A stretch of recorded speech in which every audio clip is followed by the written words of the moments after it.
In this video, we'll be comparing the Roblox Metaverse Champions event to Egg Hunt 2020. Let me know in the comments which you think is better, but there are a lot of topics we're going to go over, such as leaks, the games, how hard they were, how they released. There are just many things that we're going to go over in this video, but make sure to subscribe with the notifications on for more videos on this event, and let's get started. The first topic is leaks. So there's a leak on the dev forum. Well, not really a leak, it was just the post from the person running the 2021 Egg Hunt. They said this year will be no different, so they're basically saying that it will be an egg hunt, but it was an early one. Anyways, the first group expected to be involved with the egg hunt was Working Group EH. It had an admin in it, and it just seemed legit. Like, there was even a game called Working Game, or no, I forgot the game's name, but there was a game on it called EHKOKKU or something like that.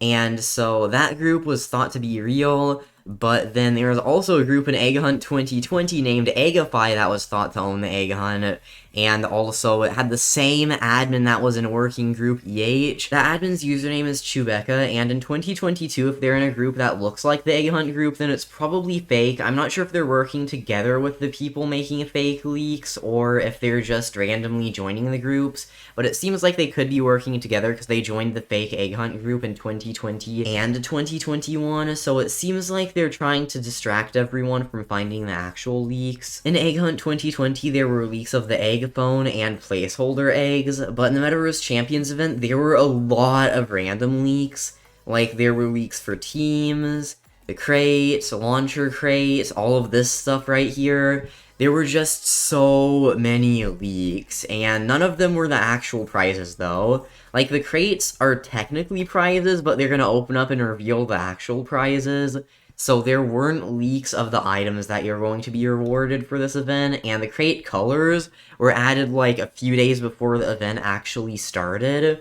So the crate leaks weren't really complete. Like in 2020, there were just a lot more really big leaks. A lot of the Metaverse Champions leaks weren't confirmed, or they were just very small, so Egg Hunt 2020 definitely had much bigger leaks. There was also a group named Working Game EH that was basically the same as Working Group EH, but it didn't have an admin in it, so a lot more people thought it was fake.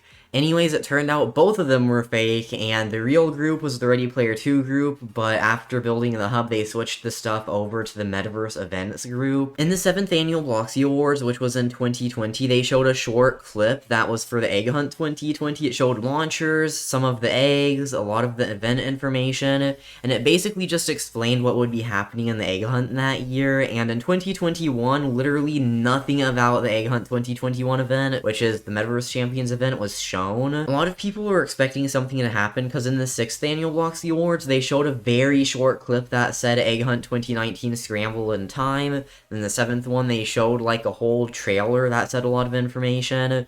So a lot of people thought in 2021 they were going to also show a trailer like that, but literally nothing involving this event was shown. Things are looking kind of bad for the Metaverse Champions event being compared to the Egg Hunt 2020 right now, but this is like the only thing that's actually better. There are a few things, but this is definitely better. So, the event hub, the Metaverse Champions event does have a hub, Egg Hunt 2020 didn't.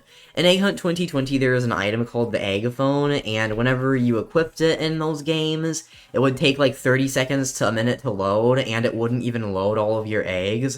It was basically a very broken screen that you could see which games you had the eggs in, but most of the time it wouldn't even work, or it would be very wrong. I think out of the 50 or 100 times I've tried using it, it only worked once, maybe twice. So the Egg Phone in Egg Hunt 2020 was definitely a disaster. There was no hub. The way that everything was arranged was very chaotic. But in this event, there's a hub, and you can see all of the games in it. In the very beginning, the hub here was broken, like it wouldn't show how many badges you had in those games, and stuff wouldn't load properly, but now it still is a little broken. One of my friends has a lot of badges from week 1, but it still won't count them. Like, he got it in week 1, but it won't show above his head and doesn't count in his total badge count.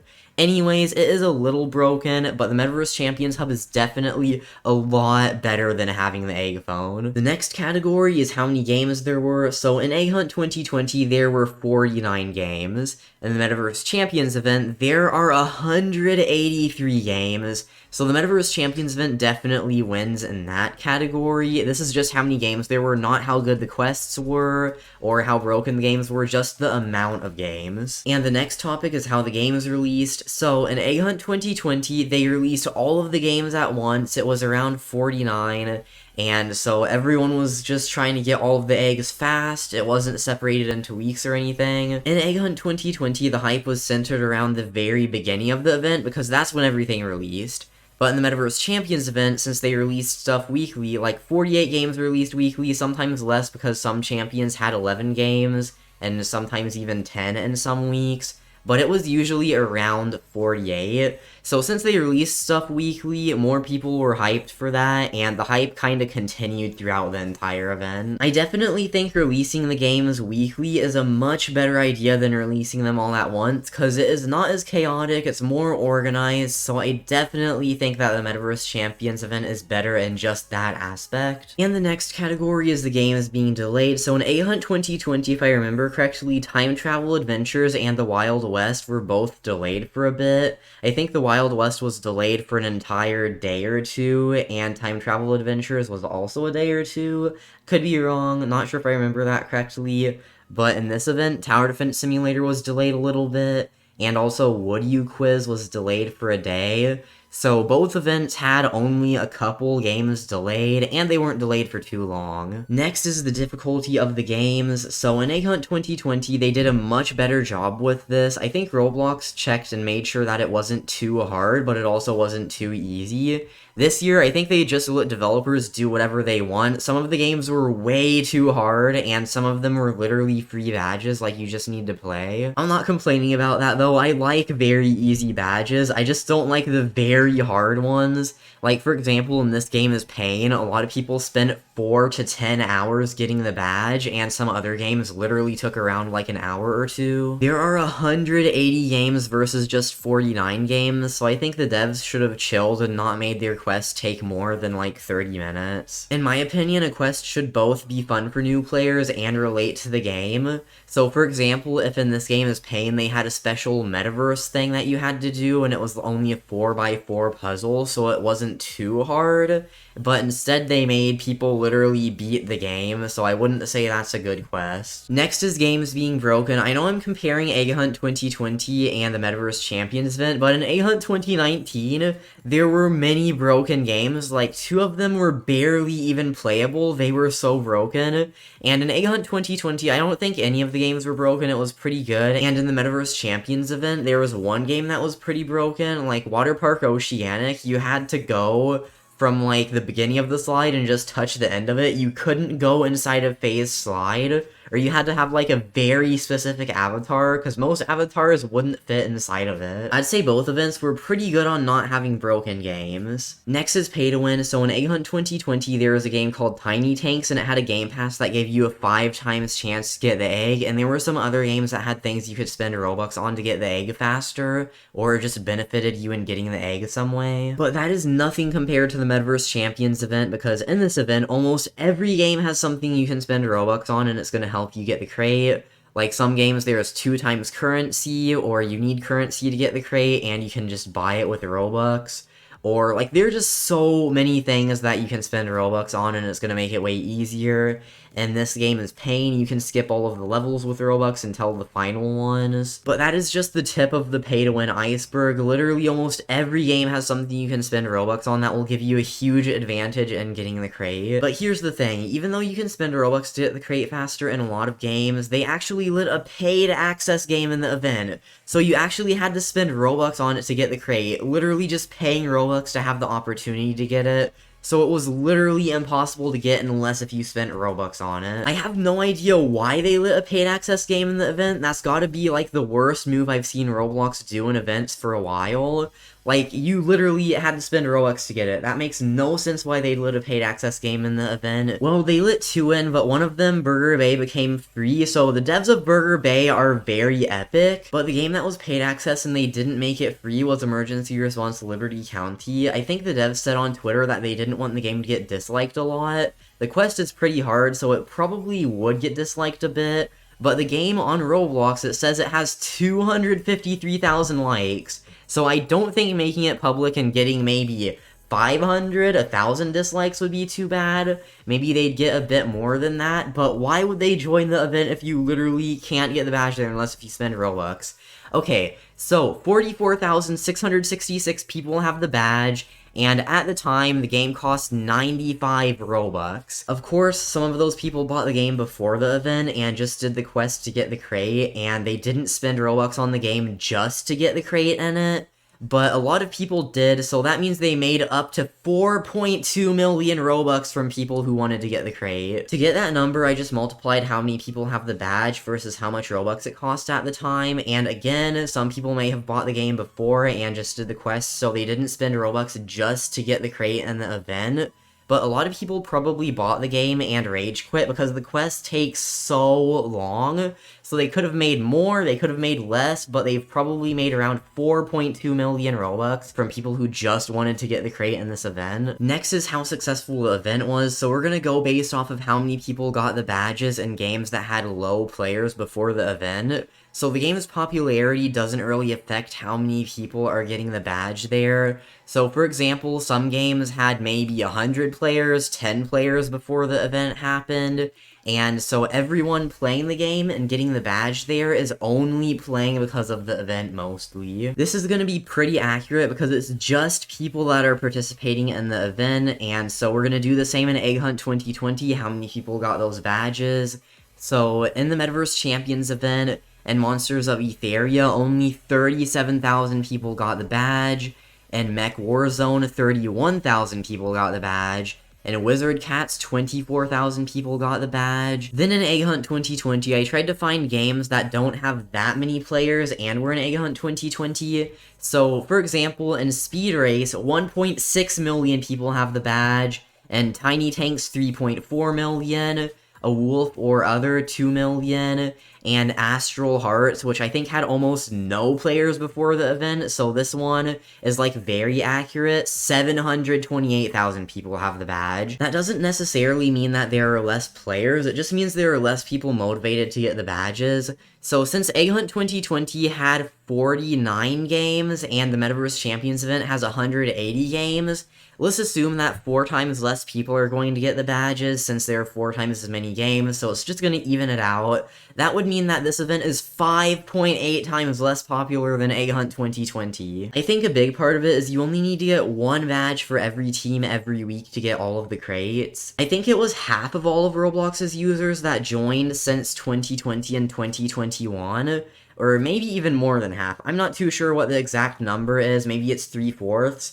So that should mean that the Metaverse Champions event should have way more players getting the badges than Egg Hunt 2020, but since there are only 16 prizes, a lot less people are caring about getting the badges. If we convert that into a percentage, this event is 17% as popular as Egg Hunt 2020, and considering Roblox's player base is almost doubled, that would mean that this event is 8% as popular. The next topic is launchers. So in Egg Hunt 2020, the launchers were actual items, and there's the developer, admin, and video star launcher. There was not really a limit for how fast people could launch, so if one of the people with the launcher had an auto clicker, they could spawn so many eggs. People with launchers could launch in any of the event games. Now in the Metaverse Champions event, there aren't actually any launchers, you just have buttons on the bottom of your screen and you can only launch in the Metaverse Champions hub. At least there's another launcher that everyone's able to get, and you have to get at least 8 badges for one team to have it, but it resets every week, so the next week you're gonna have to get 8 more badges for one team, and then you're gonna get it. There's also a cooldown for launching crates that seems to be half a second. I'd say launching was way better in Egg Hunt 2020 because the launchers were actual items, and you could actually launch them in any game that you wanted to that was in the event. The only thing that's better about launching in the Metaverse Champions event is there's an MVP launcher that everyone's able to get. In 2020, the launchers launched eggs that whenever you collected it, it would go into your inventory and you'd be able to wear it. It was the exact egg that was launched from the launcher. And in this event, you still get the same thing, kind of like it launches the crate, and you get the crate in your inventory, but there's going to be an item that comes out of it whenever the event ends, so you don't know exactly what you're going to get. Next is event prizes. So in Egg Hunt 2020, there were 49 different games that had unique eggs in them, and you just beat the quest in there to get the egg. In this event, there are 12 games with the same exact prize every week for every team. So even though there are 180 games, you can only get 16 prizes in total. Also, you don't know exactly what you're going to get because it's in a crate, so you gotta wait until the final few days of the event for the crate to open up, versus in Egg Hunt 2020, all you needed to do was get the egg, and then that is the egg that you got. It's just like you get it, and then you have it in your inventory. It doesn't open up, it's just an egg. But I think eggs are way better than mystery crates, because some people don't want to get them all, so they just get the specific ones that they think look good, and the boxes could have some really bad items in them, and they're in a box so that no one complains about it until the event ends and the crate opens up. Or they could be very good items, and some people regret not getting the crates. So I recommend still, if you haven't yet, get all week 4 crates. Who knows, it could have a very good item in it that you really would like. The eggs from previous egg hunts look very cool, so I think the eggs are much better than mystery crates, but of course mystery crates are pretty good too, because who knows, they could have a really good item in them that's better than the eggs. I mean, I highly doubt that, but it could be something very nice. In addition to the 16 prizes you can get from games, unlike having 49 prizes in Egg Hunt 2020, you can also get 4 more prizes, but they're Arthro bundles. So as you know, most people don't like Arthro. I think they look a little weird, but I mean, it is kinda good. Like, these Arthro avatars look better than the average Roblox Arthro avatars, but that means there are only 20 prizes you can actually get in this event. Well, if you count the egg and the final item, that's still way less than an Egg Hunt 2020. Even if you counted the crates, which I wouldn't in counting the prizes, because they're not really a prize, they're just the crate, then that would mean 20 crates, because 16 from games, 4 from launchers, and then 16 prizes, 4 launcher prizes. That would be 40, then the 4 bundles, and the egg, so 45 prizes in total, not counting the final prize. So that is still less than the 49 from 49 games in Egg Hunt 2020. Now on to the final topic, which is the final prize. So in Egg Hunt 2020, the final prize was gotten by getting all 49 eggs and waiting until the event ends. The Metaverse Champions event is kind of the same, except you don't have to do anything for it at all. Once the event finishes, all you need to do is join the Metaverse Champions Hub, and you're going to get the final prize. It will be themed after the winning team, which is Sparks. Sparks is winning, and I don't think in the final few days of the event in week 4, somehow another team is going to pass Sparks. Maybe Faye will, I don't know. I'd say right now it's a 99% chance that we're going to get a pink final prize, which I don't really want a pink final prize. I'm pretty sure most people don't either. Maybe, like, everyone on Sparks' team does, but everyone else on the other teams doesn't. But I guess Sparks is winning, so we're gonna have a pink final prize. In Egg Hunt 2020, you actually had to work very hard for the final prize, because you had to get the badge in all of the games. So I'd say the final prize in Egg Hunt 2020 was much better, especially since this year it's going to be pink. I guess that's going to be it for this video though, so let me know in the comments what you think about the Roblox Metaverse Champions event. Make sure to subscribe with the notifications on for more videos on this event. Like the video, join my Discord server, link in the description. Follow my Twitter at Telanthric, use star code Telanthric to support my channel, and links in the description is a playlist called Roblox Metaverse Champions Guide. It has all my other videos on this event on it. So if you want to see how to get all of the crates, then check that out. But thanks for watching, and I'll see you all in the next video.